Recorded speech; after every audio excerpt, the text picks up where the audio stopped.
Hello, and welcome to This Is How We Care, a podcast that imagines what kind of world our children want to inherit and how we, the village raising them, can embody that world. I'm your host, Emily Race-Newmark. Okay, my friends, this episode is one that I'm very excited to share with you. It is timely, it is important, and it honestly speaks to some of the greater anxieties that I have felt as a mother, raising two young children in this world, as I look around me and see so much collapse. This is also one of several conversations that we're having this season that's really addressing this moment through the lens of collapse, reckoning, and ultimately looking at where we have choice and how we decide to show up for this moment. For a little bit of backstory, I came across our guests through a book called Compassion in Crisis, and this title immediately stuck out to me because obviously we are in a moment of crisis, and we will get more into what that means in this episode. But also because, like so many other parents, I am wondering, how do we actually meet this moment in a way that can aid a rebirth, if you will, rather than replicating harmful patterns and conditioning and beliefs and systems that are really outdated and got us here in the first place. So Compassion in Crisis as a book, as a resource and a guide was extremely helpful to me in really pointing to this might be how. Our guests today are Kailea Loften and Summer Starr. Kailea is one of the co-authors of the book, Compassion in Crisis, and Summer is one of the many collaborators that played such a key role in shaping this gem of a community resource. This conversation was recorded at a time when Kailea was deep in a tour promoting the book in communities across the United States. So as you'll hear in this recording, it's really our hope that if this conversation speaks to you, that you will go find yourself a copy of this book, linked in the show notes as well, so that you can have that resource to take home with you, to bring to your communities, to have conversations with the people around you, to really go deeper into this conversation today. A bit about our guest today. So Kailea Loften is a mother. She is of Tahltan, Kasaka, and Black American ancestry. Again, she's the co-author of the book Compassion in Crisis, Building Disaster Resilient Communities. And she's also the co-editor for a community publisher called Loam. She believes in human rights, and you can contact her through kailealoften.com. Summer Starr is also a mother. She's an educator and a lifelong advocate from the island of Maui in occupied Hawaii.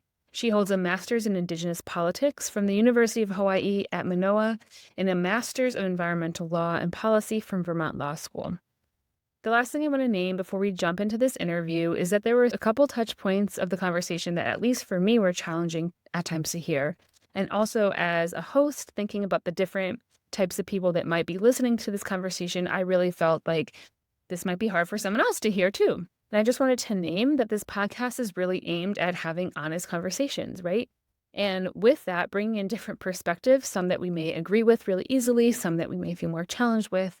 But my hope and prayer is that we listen through a lens of curiosity, right? That we can practice this love story of curiosity so that if and when something does feel challenging for us, that we can meet that with this inquiry of what is this touching for me? Like, what about this is touching on a value, something I care about, something that's important to me, something that I want to protect, right?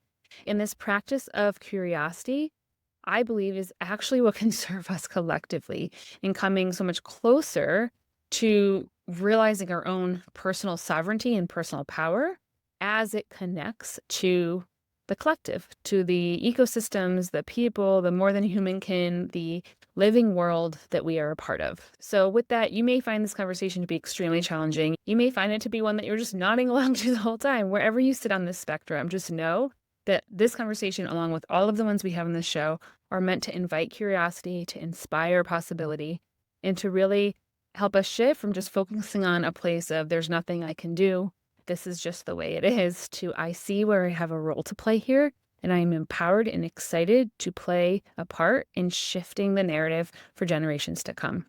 One last thing I want to name, it's super logistical, but for those who do follow us along on YouTube and happen to watch the video, this is a conversation that we had to record on Zoom due to some technical issues that were very frustrating. And because of that, there was an impact on the video edit, meaning I can't show multiple faces on the screen at once. So the opportunity and gift there is that you get to really be with each speaker as they are talking. But in case that was distracting for any of you, I wanted to also call that out. Thank you so much for being a listener of this show, for your support of conversations like this one, and truly for being someone who cares, who cares about the kind of world our children are inheriting and who cares about doing something with the power that you do have. Let's get into it. I am thrilled to be sitting here with Kailea and Summer for a much needed conversation. It's also very timely considering a book that was just released called, I guess it's the second release, Compassion in Crisis. So thank you both for being here, for your contributions to this work, and for the conversation we're about to have. Thanks for having us. I would love for each of you to share, and maybe Kailea, we can start with you as you're currently on tour talking about Compassion in Crisis. But would love to hear your story of arriving in this particular moment and the conversations that you're spearheading right now. Yeah, thank you. So, how I arrived in this moment is really through just the entryway of becoming a parent, of becoming a mother, and feeling very aware that we are in a challenging, mysterious, anxiety-ridden moment. And ultimately, that the broader systems we're all situated within, be they our social systems, our familial systems, our governmental systems, have been really unable to meet those that are in caretaking roles, I think, in a really honest and truthful way. As you had briefly shared, the book Compassion in Crisis, Building Disaster Resilient Communities is a book that myself and my co-author, Kate Weiner of community publisher Loam, is something we initially came out with in 2019 when I was very much in the beginning of my journey with parenting. And the choice to put out a pink book on disaster preparedness really was because we were trying to figure out how it is we could create a resource that was what we felt like was lacking in terms of how it is that we were personally orienting to this moment of big change, and also a resource that we felt like was capable of uplifting voices that are often invisibilized and marginalized. So we came out with the little resource, a first edition of it in 2019. And Summer was a very early collaborator. She lent incredible resources to the book. And over the last 8 years, the book has just been one of these, if you know the right person, you might find a copy, kind of like hand-to-hand community resource in that way. 2.5 years ago, the publisher Heyday Books, based out of Berkeley, California, picked the book up and gave us the opportunity to republish a second edition, which is what I'm currently on tour with right now. And Summer's incredible resources on preparedness, which again, I'll let Summer speak for herself, but the resources that she shared really do, again, continue to ground the reader in what it might be to, like resources from the perspective of a caretaker, are also featured in the second edition of this Compassion in Crisis book. It's been an 8-year project, and I guess I would say I'm arriving in this moment in time really reflecting a lot on the experience of being in early postpartum and now having an 8-year-old. So I've also been able to grow with it. Yeah, that's really profound, like the 7-year cycle completing and now beginning anew. And yeah, I've read this book, of course, in preparation for our interview, but also as a mother who's really seeking more knowledge, resource, case studies of how do we show up for this moment. So I'm just really grateful for really the collaborative effort that it was to bring this forth and how it continues to be so in this conversation. So Summer, turning it over to you. Yeah, maybe sharing your piece on how you came to contribute to this as a resource and what you're bringing to the conversation today. Thank you. Yeah, how I intersected with Kailea and Compassion in Crisis was catalyzed for me during the nuclear missile alert in 2018 in Hawaii. That was said to be a false missile alert. However, nobody knew that at the time. And so when we all got these, for those unfamiliar, we got blaring alarms on all of our phones that a missile was headed our way. I had a friend visiting at the time, actually from Honolulu, whose partner was a first responder in Honolulu. That is sort of where people would think that there would be most damage. So there was a lot of concern, I should say, in his circles. And I had a young child at the time. Watching people's responses, mostly online, people I didn't know as well, observing the collective response, I observed a level of uninformed apathy, which was sort of lauded as a laissez-faire Zen approach, which was I'm just going to pull up an armchair, pull up a beach chair, and let the blast take me, which isn't really how it works outside of a pretty minimal radius. And then panic, of course, sheer panic. And the prepper world is sort of conventionally white, cis, hetero, able-bodied, middle to upper class man. And it is very individualistic. It's a hoarder consciousness. It's a fortress future consciousness. And so for families and mothers, it's not very practical. So I saw this vacuum, this void in the prepper world, which I was already privy to, and decided to create this course, a family preparedness course that was free. And I just sort of compiled a lot of things that were in my head, resources from everywhere else, and put them together in a preparedness packet. And then had a friend who was a professional international disaster response specialist fly over from Oahu and help me teach a free class to the community at a community center that was accessible to families and children. Mostly mothers showed up. Mostly mothers and women are who would show interest when I would share about this online. And so that works out really well with what Kailea and Kate are working on. And I received a copy of the new edition. I was looking through it and I was so pleased that a number of the herbs, there's these beautiful drawings of different herbs and flowers and their medicinal properties are already growing in the garden. And the children were able to recognize from the book what we have in the garden. It was really sweet. I love that. Yeah. So one thing, and I really appreciate what you're saying, Summer, about the prepper culture and really what that seems to be rooted in, which is more individualism. And yeah, I think I found myself too being like, surely there's another way that we could be meeting the moment that we're in on a collective level, accounting for more of us, leaning into the skill sets that we have on a collective level. So that's part of what we'll get into. But I actually wanted to start by defining on a very base level, and we'll hear from each of you maybe on this. When we talk about crisis, what are we speaking to? I think there's something powerful in naming it to get it out of the anxiety in our bodies into like, okay, this is what's so. And so, Kylie, I'll start with you. How would you define the crisis or the polycrisis that we are in at this moment? We really do work with the overarching framework of polycrisis in terms of opening an entryway for people to move into the material. Polycrisis, that language is really just speaking to the way that there are many crises that are happening concurrently at this moment on Earth, at this like big social political moment that we're all living through as the human species.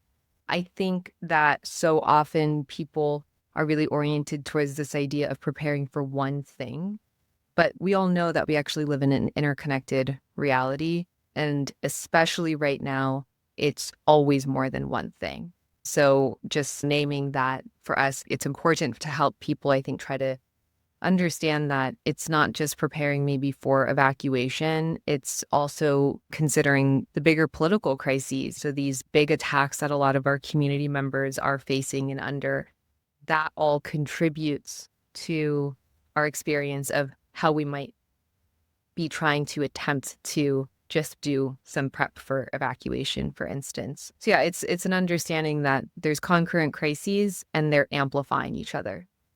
The book, the first edition, we really were moving more towards a frame of what people would think of as a natural disaster. But the book came out at the end of 2019, which meant that at the beginning of 2020, we all went through lockdown globally. And what we actually heard from some of those initial early readers is that some of Summer's really incredible resources on how to be in your home, for instance, with small children, with yourself, like how is it that you're going to like mentally be there, and how also might you stock your home to be in it for long periods of time, was so helpful. And so all to say that for the second edition, while there's a lot of material in there, and I think a lot of our interviews speak to what, again, like was the natural disaster kind of entry point, we really were trying to create a resource that was broad enough and comprehensive enough to help people understand that we're also simultaneously living through social, political, and I would also add a collective spiritual crises at this moment in time.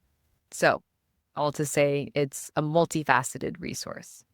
It's so interesting to me, again, to shift out of like individualism as the lens. Like it's not one individual thing, right? These interconnected crises is what we're feeling. It's one reason why I really wanted to start this podcast is I believe that if we start looking at the problem on multiple levels, multiple ways in, we'll start to see the themes. And it's actually through that questioning that after season 1, it became so clear that community is the common thread that we need, which is really so much of what Compassion in Crisis is also pointing to.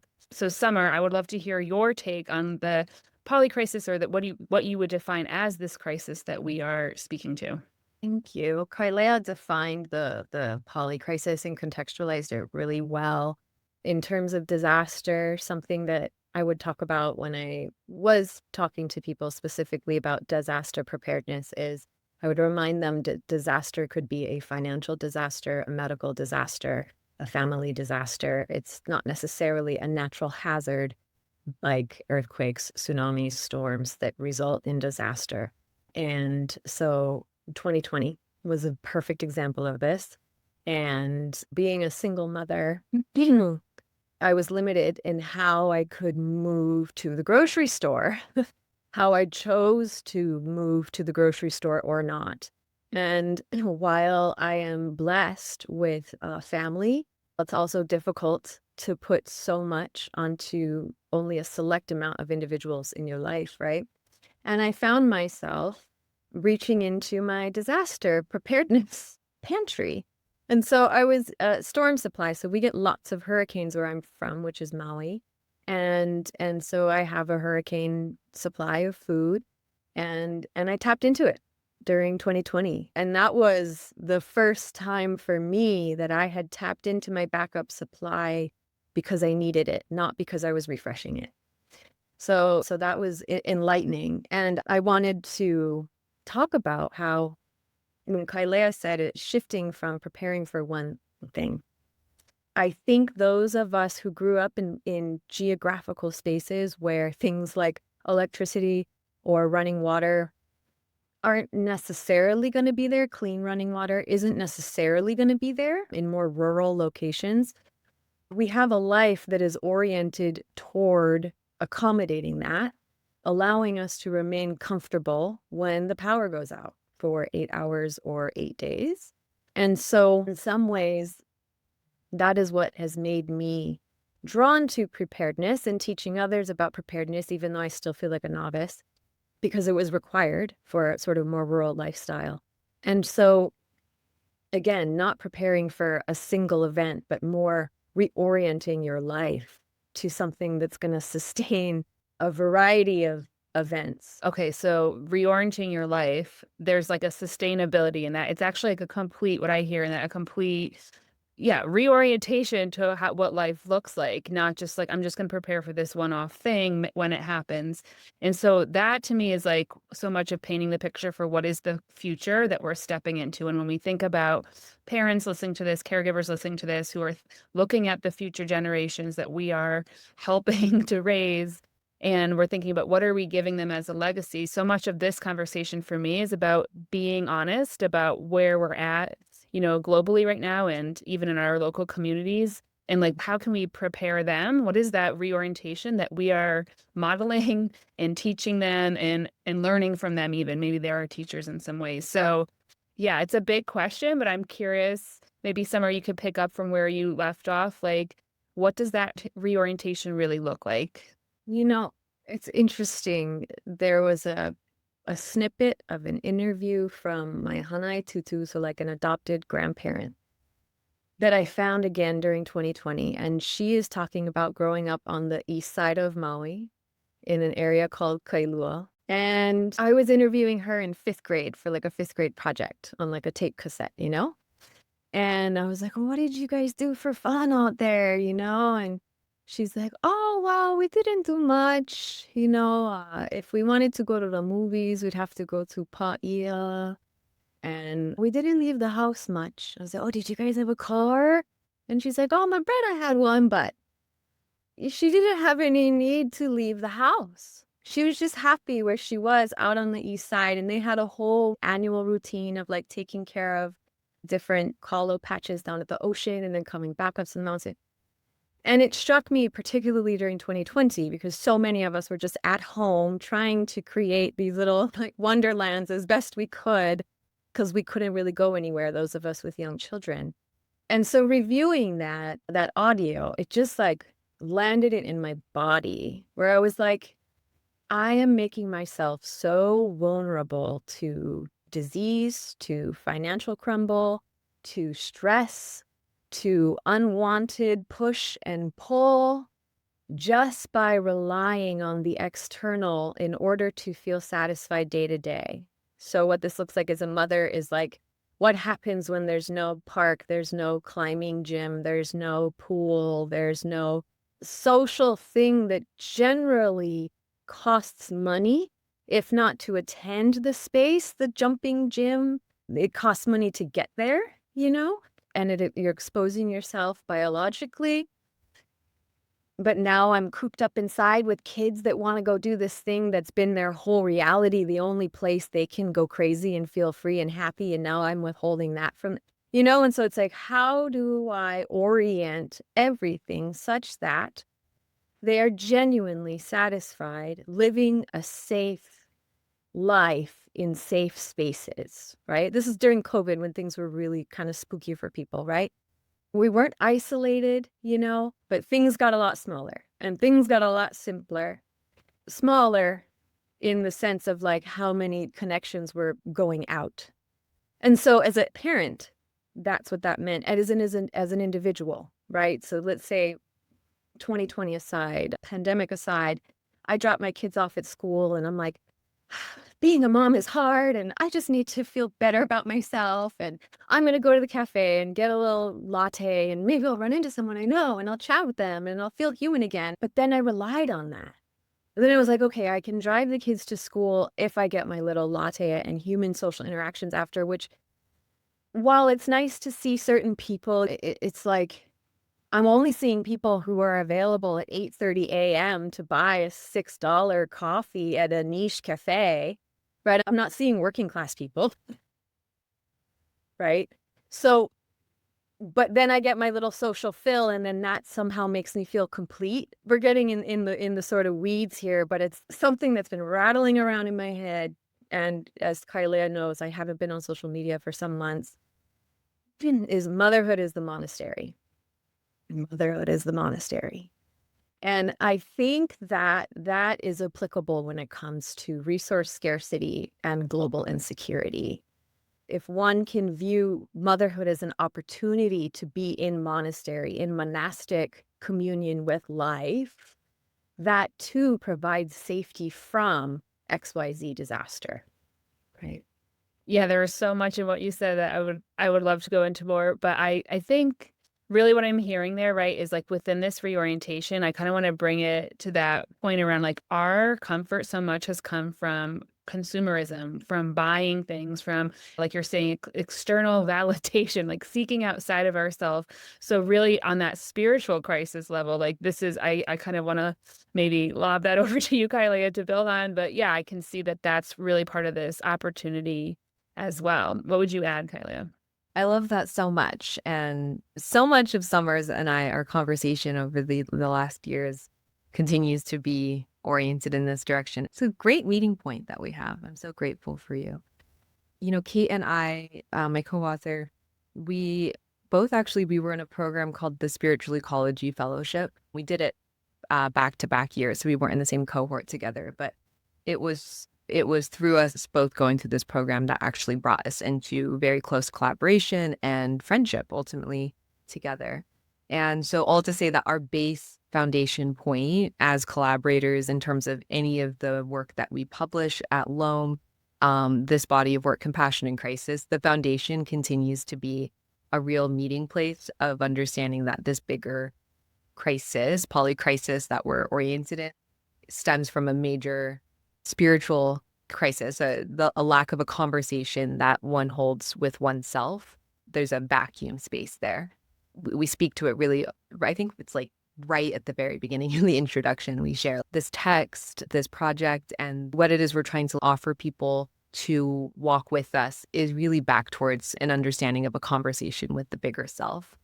And we've been in this tour moment, and the moment after the book talk where people ask the questions. So often people want to ask, like, well, what do I do? How, what is what's the thing? And I've been trying to remind people that the thing, I think, is actually just understanding contentedness, as Summer was sharing, understanding what even does it feel like to be satiated? What does it feel like to understand that you have actually not just reached fullness, but like that subtle place that exists right before you're full, where you have enough.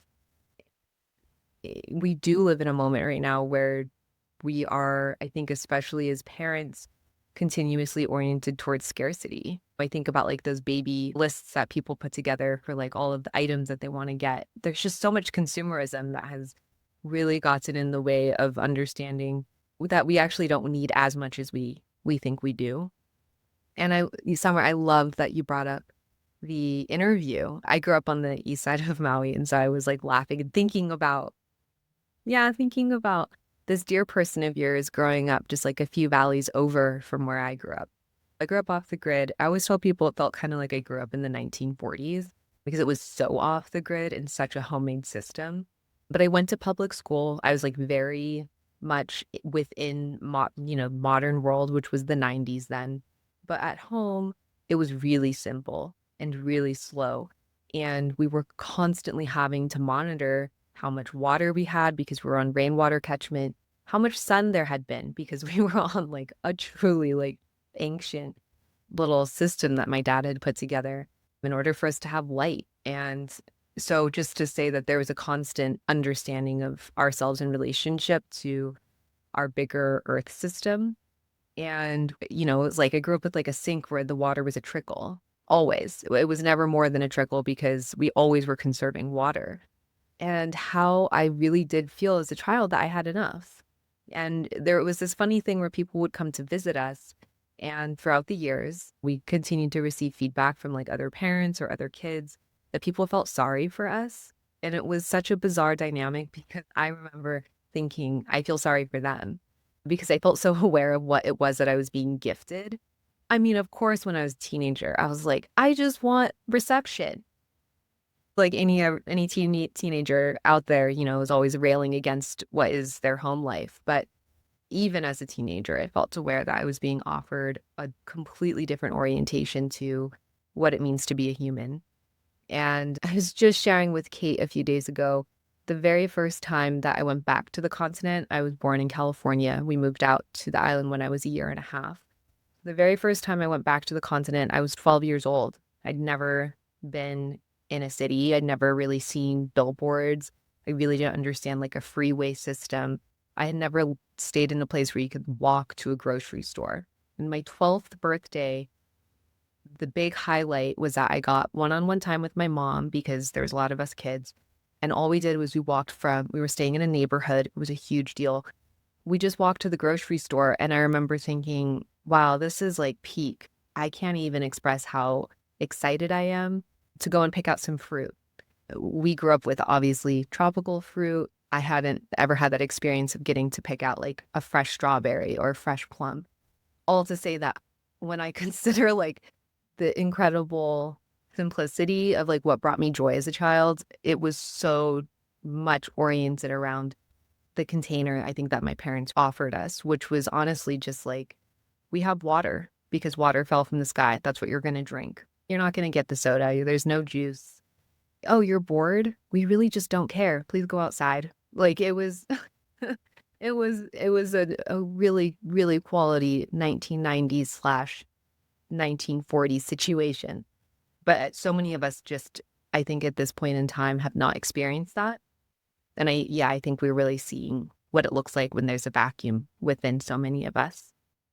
It's funny. Thank you so much for sharing that because a lot of what you're describing as your childhood is what I long for my children's childhood to be like. And yet, I'm constantly surrounded by modernity in the ways that feels like it's so counterculture. It feels like it takes so much effort to kind of, redirect to that. And so I'm curious, Kailea, from your experience of actually being raised in that, orientation, like, is your recommendation, do you feel like that's where we will be returning to based on the polycrisis, like, forcing us there? Do you feel like there's an in between? What do you see as the vision? I mean, I'll just say I don't want to impose my vision. I think maybe what I'm considering is like what will be the reality that we all have to contend with. And I think the reality we will all have to contend with is a much simpler, slower version of life. And for some that have more resource to put in those systems to make it easier for, systems that cost a lot of money, their version of life is probably going to be a bit easier. For sure, the version of life that I had growing up was not easy. It was an incredibly inconvenient, day to day, challenging kind of existence on a certain level. And I mean, I'll just say, like, on a certain level, I was fine with it. But somewhere where you were going when you're kind of thinking back into that 2020 moment, I think for those of us that can maybe though here's the word, can prepare for a smaller, quieter version of life now, I think it's going to be a lot easier for us when we kind of inevitably have to. I think we should probably stop doing that thing where we say, like, we wish things went back to the way they were before 2020. 2020 to me was one of those bigger marker in our collective moments. And I really am anticipating. I mean, we have like a major El Nino forming at the end of this year. That means big storm in a lot of places simultaneously. So I'm kind of thinking into 2027. I'm like, yeah, I think we probably need to get really comfortable being with ourselves psychologically. I think we need to get really comfortable being with our family and doing less and being able to feel satiated by, like, well, one, like, what a blessing if you have housing. Being able to wake up and just say, like, I have a house, I have shelter. Huge blessing if you have access to clean water. Triple blessing if you have access to 3 nourishing meals a day. And that's kind of where I'm at right now. I'll just say, like, people ask me, like, how life is going, and I'm like, wow, I have, like, a place to lay my head. I have access to water, and I can feed my child. Is there more? Do I need more? I don't know. I don't. On that note, I remember when we had talked previously, there's something about being honest about the moment that we're in, and I forget exactly what you had said, but I, like, have held a lot of this inner anxiety of, like, wow, we've really done nothing to address climate change, and, like, we're just kind of fine, I think everything's fine, and I think that's something I wanted to talk about with you both too. It's like, okay, for the listeners who feel that also, are we just pretending that we've reversed this thing that clearly we've not reversed? I guess really what I'm hearing in both of your responses is, like, there's kind of this grounding and coming to terms with, like, what actually we need, and recognizing that some of these other things that we've become comfortable with were really disconnecting us more than anything, and not necessarily serving the collective or obviously our planet. So yeah, I don't know, Summer, if you would add anything to that before I go into the next question. Thank you. I wanted to add that part of this reorienting too is a constant deconstruction, right? Internal. And also part of that is examining entitlement. And I think entitlement is such an interesting feeling to have come up, especially for white women, what we're socialized and conditioned through society and to a degree our epigenetics of what we are entitled to, what sort of life we're entitled to, what sort of lack of labor we're entitled to, what sort of comfort we're entitled to, and how upset and angry we can get when we don't have access to that kind of comfort. And so much of that is through outsourcing, right? Slavery is outsourcing labor. Marriage is outsourcing domestic labor to women and generally female children, right? And so it's this constant outsourcing that, to me, can leave anybody very vulnerable. I mean, you vulnerable, incompetent, incapable. And then are they outsourcing their childcare? Likely, yes, if they're of a class to be able to, or they're in an era where their privilege affords them the capacity to do that, right? And for the time that they haven't outsourced their childcare, what sort of lessons are they imbuing upon their children? And so when I talk about motherhood being a monastery, or what Kailea was talking about, this meditation around contentment for white people, for white women, for people of wealth and power holding class, regardless of racial background, right? For people of privileged classes, what do we feel entitled to by virtue of being ourselves?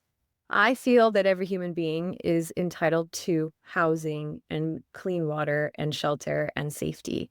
And who provides that housing and clean water and shelter and safety? Adults, because children are the universal oppressed class, right? You could be disabled and a child. You could be a girl and a child. You could be a marginalized race and a child. They are the universally oppressed class. So when we decenter patriarchal capitalism, which includes decentering our husbands. I don't have a husband. I never planned to have a husband. I've had a lifelong aversion to marriage. It's a slave contract, in my opinion. So it was never for me. But that means, right, recognizing that you're in a relationship of oppression with your husband. And you're all in a relationship of oppression, you and the children, right? And so then, how do we, as white women who, let's say, have an education that has afforded them the type of job and career that they're able to contemplate this sort of thing, right? Because some people don't have the choice. Some people don't really have the luxury of meditating on their entitlement. So for those of us that do, and those of us who are mothers, how then are we reorienting our husbands? I'm going like this because they're our oppressor. How are we reorienting our husbands and his friends? And how are we reorienting ourselves from being our child's oppressor through like, just be quiet, or just let your grandmother hug you. Like, I don't do either of those things. Like, my children don't have to hug anybody they don't want. They don't have to talk to anybody they don't want. They don't have to be quiet if they don't want. They know how to be respectful, right? But like, as mothers, one of the biggest things I think we can do to prepare our children for the sort of insecurities that we're seeing in the future globally is, again, reclaiming sovereignty. And the only way we're able to do that is if we abandon entitlement, because sovereignty is grounded on accountability and entitlement has no accountability, right? So as mothers, how do we return to a sovereign, accountable self such that we do not endure abuse or are not complicit with? There it is. White women are the queens of complicity and plausible deniability. So where do we decide to abandon that story and stand in sovereignty, no matter what our husbands or fathers or bosses or brothers think of us, all oriented to the child, completely child-centered, because that will accommodate everybody who is more marginalized than the able-bodied adult. What you're bringing forth is so important. And I think, to begin with where you begun, right, with the entitlement piece, like, I think that in itself is a reflection, like, where am I showing up believing that I am entitled to this thing? I think that's one place to direct folks. I think you're really kind of deconstructing, as you said, all these different social conditionings, inherited conditionings that, especially for white women, maybe we've done some analysis of, and maybe we're just beginning that. And so I'm curious, if you were to kind of sum up, like, where would you direct someone to begin if they're hearing what you're saying and then they're feeling like overwhelmed? Where would you direct them to begin? My apologies for not knowing the exact document name, because there's a couple that have circulated throughout the years. There's tenets of white supremacy culture or characteristics of white supremacy culture. I pulled this up. This one is by Tema Okun. That would actually be a great place to start, because any person, in particular, any white woman who's been acculturated in middle or upper class society and is aspirationally capitalist, will recognize themselves in this list. There's perfectionism, and then there's antidotes. There's perfectionism, a sense of urgency. Again, this is not my language. This is information that's out there. Defensiveness, quantity over quality, which is sort of what we were talking about before. Contentedness, worship of the written word. So it's important to drop in here that the sort of feminine side of the prepper world is the trad wife world. So I would encourage women, one, to listen to women who are not white. And in that, review the tenets of white supremacy and sit with that. Like, perfectionism is a great place to start. How do we project that onto our children? And how do we perform that for those who are above us in class, men, bosses, etc.? Because when we choose day in and day out to perform perfectionism, which is hurting us and giving us autoimmune disorders, right? We are perpetuating white supremacy actively. And then that's tone policing. If we're talking about community building and organizing, white women are terrible at it because they're so conflict averse. Because it's a threat, right? Because in the white nuclear family story, the American white nuclear family, what is acceptable is a very sort of trad wifey, evangelical archetype, even if one fancies themselves an educated liberal, right? Thank you for that resource. We can definitely link it. What I would underline there is it's like when we start to have language for things that we've just kind of seen as like, that's just what it is, we can start to choose otherwise. But also, like, really what I'm hearing underneath your message here, Summer, is like, this is really an invitation for a collective liberation, beginning also, not just beginning, but like looking at what within yourself could be liberated, which would then obviously support the liberation of others and the collective. So yeah, thank you for bringing that. Because you just touched on community at the end, and I really do want to focus on that piece too. I think something in the initial vision that we spoke about really felt smaller, right? It felt more like localized even just to the home. And I'm curious what piece of this vision, when it comes to responding to the polycrisis, to responding to crises as they show up at our front door, involves community. And maybe what do we need to think? How do we need to think about, disaster response, crisis response differently from maybe this idea of the Red Cross or the government will come and step in and aid here? Like, what are we really building capacity for and an understanding for on a community level? I think it's fairly simple in that we need to be providing reorientation for the self and also for our children in terms of who it is that we are considering to be our neighbors. And I think we need to continue to be questioning some of the ideas that we've been fed around who is other than us or who deserves dignity, care, witness, respect, protection, safety. We definitely, throughout the book in Compassion in Crisis, we continue to remind people that if we were to actually design our preparedness around the needs of someone who's in a full caregiving mode, suddenly we're able to think about some of the nuances of what people are deeply contending with that are challenging and hard. If we were to design around a child, all of a sudden our understanding for the capacity for how we're moving towards preparedness immediately shifts. If we were to design around those who are disabled, all of a sudden we're considering access in a very different way. We're considering, again, pacing.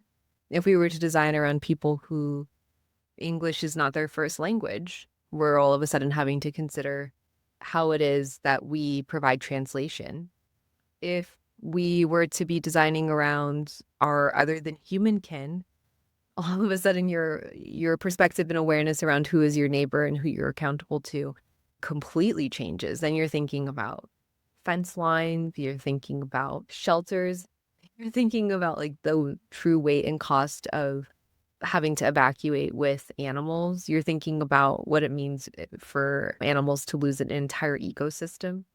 So it's just, there's so much I think that is lost in some of the traditional preparedness narratives because it's usually oriented, I think as Summer had shared, and even as you're sharing, Emily, generally oriented around very able-bodied white men. And, my son was still an infant and I was thinking about our evacuation plan.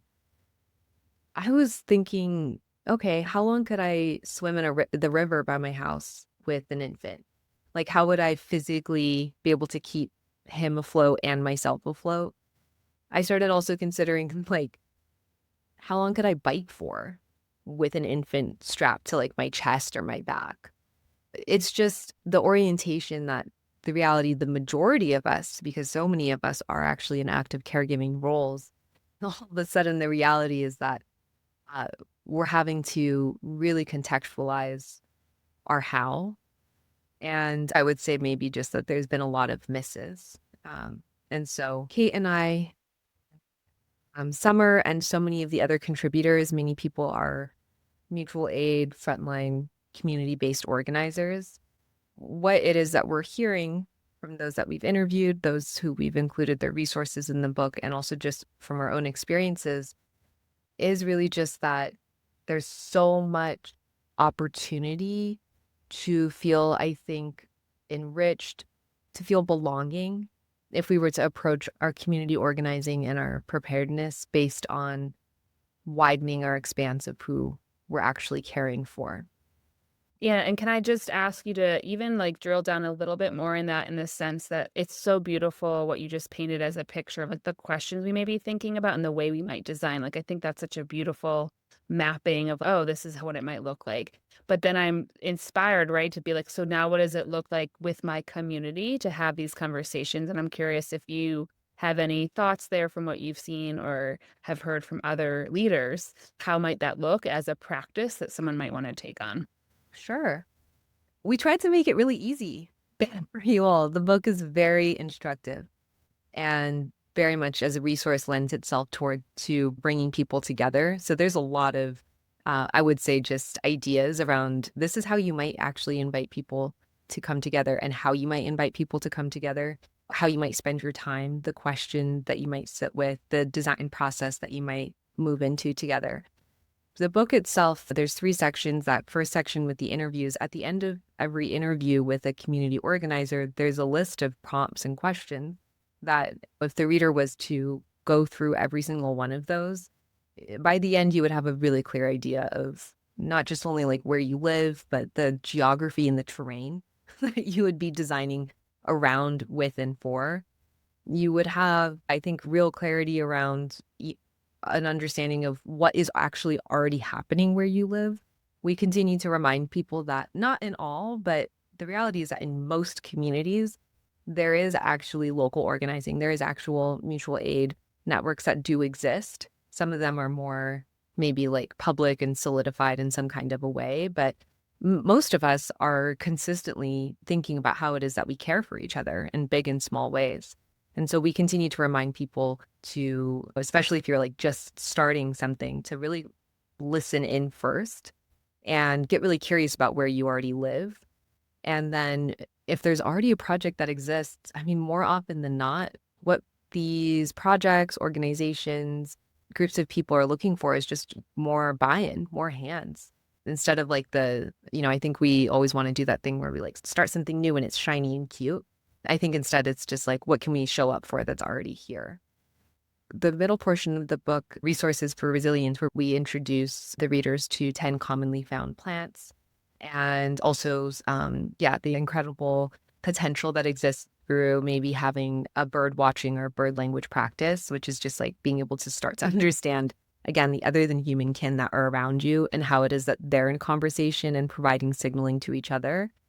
Within that section, there's also some very simple like DIY recipes, herbal recipes that you might maybe want to take the time to invite your friends to come over to your house and you make something together. Maybe you make a cough syrup together and it's as simple as putting those cough syrups in one of those little fruit libraries, ahead of smoke season and just saying like, here you are, like they're free, they're available. You can please take one. I mean, there's just like infinite small ways that I think we can be generous with each other.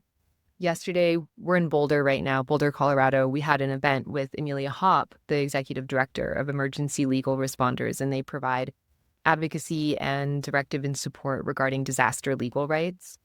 And she was just reminding people that, to be honest, like one of the things that can help you be most prepared for the potential loss of a home or the impact in a home is having all of your important documents scanned and filed away somewhere online.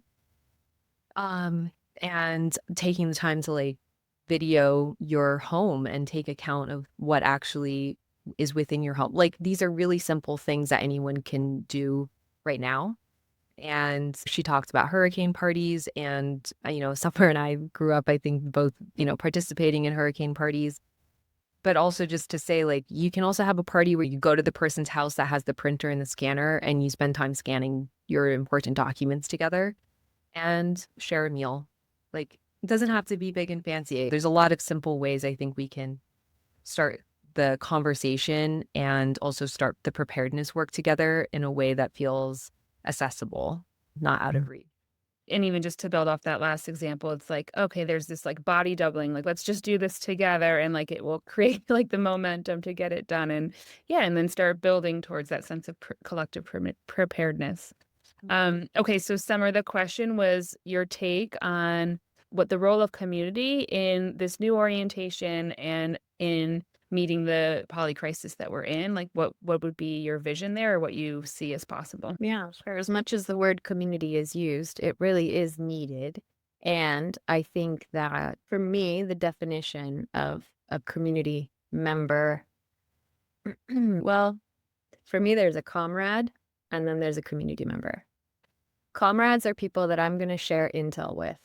I'm not sharing intel, intelligence, communications, data about my life, my whereabouts, where I go, how I make my money. I'm not sharing that with very many people. Comrades are privy to that information. Comrades are people who I might trust specifically to be anti-imperialist at their core.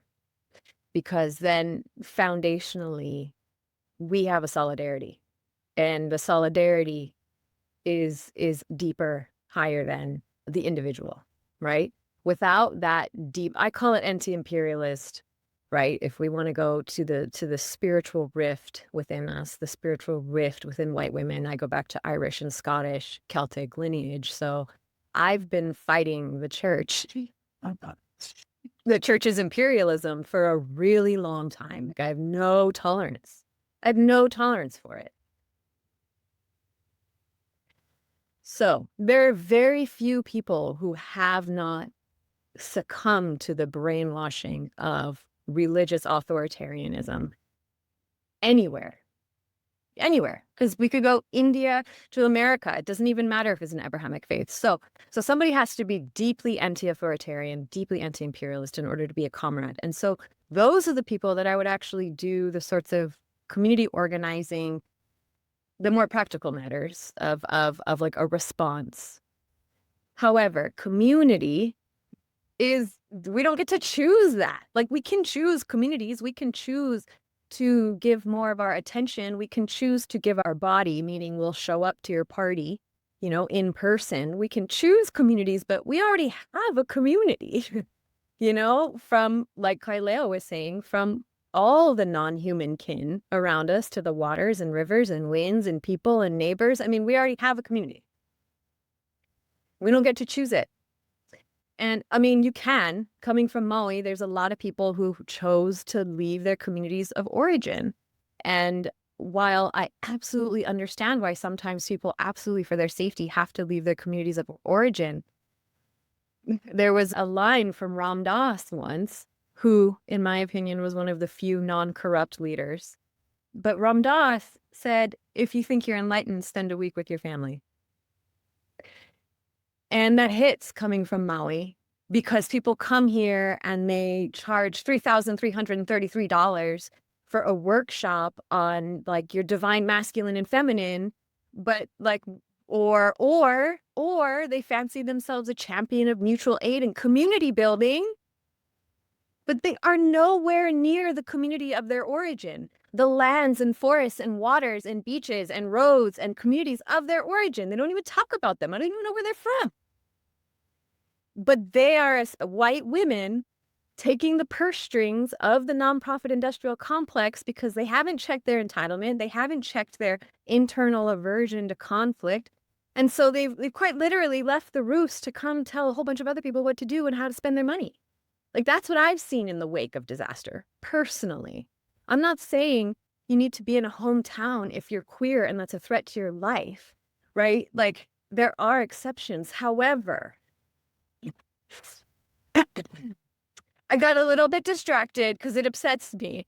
But, our community is right here. You're like, go to your local grocery store instead of Whole Foods. Like, I go to my local grocery stores instead of the big ones anytime I can, right? And like those people working there, making my grocery experience possible, that's my community. Like my local hardware store, that's my community. So when a disaster happens, for example, one of the things I did was made a bunch of flyers after the fires in 2023, which disrupted and hit the area I'm from, as well as Lahaina.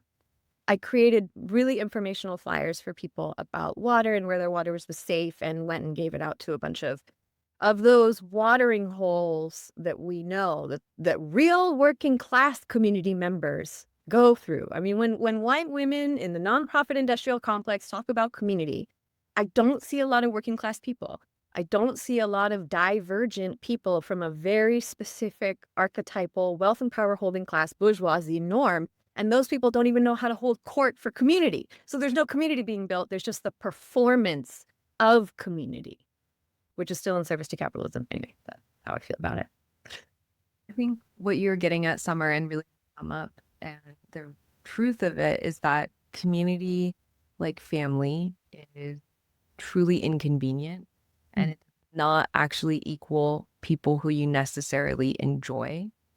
And I think that is where people get it wrong when we talk about wanting to build into community, or thinking about how it is like we rebuild the village. The village is actually so inconvenient and filled with, like that auntie that's like always mean, but that auntie that is also keeping tabs on you and ensuring that you're safe by communicating like whatever X, Y, or Z thing it is that you're doing, like the busybodies.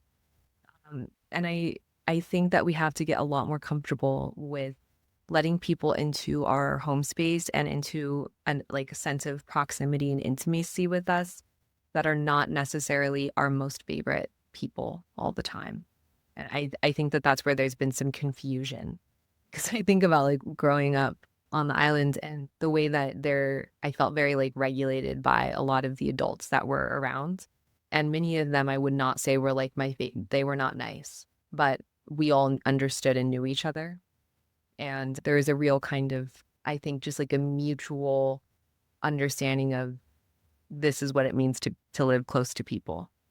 So I would just like offer that as a sum up. Like, we have to get comfortable with being uncomfortable with those that we are actually in proximity with. Yeah, 100%. I often talk about like we become so comfortable with algorithmic thinking and identification, and we forget that like how to actually relate to someone who's not a part of our algorithm. And yes, and really like the need for it and the benefit of it, and what that does for us on a very like human level, and the more than human world too, being such a part of that like co-regulation and need for community connection. Okay, so I would love to just close us out here. Again, the resource to point everyone to, of course, is Compassion in Crisis. As Kailea mentioned, there's so much in there to just like start to read, talk about, digest further, and also what would be like a very immediate action step that someone could potentially take after listening to this that would point them more in the direction of the world that you all are advocating for. I would direct folks to look Compassion in Crisis, because I've reviewed it now, and it's filling that void where there wasn't really like a family-centered or spirit-centered preparedness consciousness. But as far as like what one person could do today, there's quite a bit. Your local county might have what's called CERT training, some sort of community emergency response team training or something. And while in post-disaster, I generally don't trust governments and overall don't trust government, there are helpful programs that you can navigate that can help you, and it's going to connect you to other people in your proximity that otherwise you're not going to connect with, because your paths are not going to maybe cross, but you're both concerned about community awareness. And like, for example, like my mom took the CERT course in like her 60s or something. It's quite accessible for people. So, looking into what's available locally as far as formal volunteer disaster response, I think would be a really great start. It can be empowering to have that sort of knowledge. local mutual aid organizations, if a person who has the time and privilege to think about preparedness would like to use their time well today, they could tap in with a mutual aid organization and perhaps start helping feed people. I would say that assisting with the unsheltered community is also really helpful. However, I would work with an organization that already has a familiarity with the people who are living unhoused and support them in what they need, which might be delivering food, doing laundry, taking somebody to a doctor's appointment, or maybe in your town when you go to get coffee, there's somebody who's unsheltered there, and just build a relationship with them if they want that, and see what they need and help them out. And then I'll just sort of bullet point as white women, white people, or somebody from a financial class, the wealth and power holding class who has that sort of entitlement about them. Important not to turn it into charity. Important not to get inspired by feeding someone and decide that you're going to spearhead a new organization and you're going to open a 501c3. So as white women, it's like, what can we incorporate into our everyday? Who can we bring food to every week that is going to take care of the people who are right here in my proximity? So I would honestly start there, other than just prepping your home, which the book could be really helpful. Amazing. Whatever speaks to you, start there and then just let it grow. Okay, Kailea, what would be your directive invitation for someone to leave this conversation with? I would say hold curiosity as your center point, your North Star. I would remind people to not take things so personally. I think for anyone that maybe is new into entering into some type of community organizing work, just know that you're working with the public, and that is what you're supposed to be doing. And that means you're working with personalities. We're all a personality. We're all a whole human emotional spectrum. So yeah, lead with curiosity. Don't take things personally.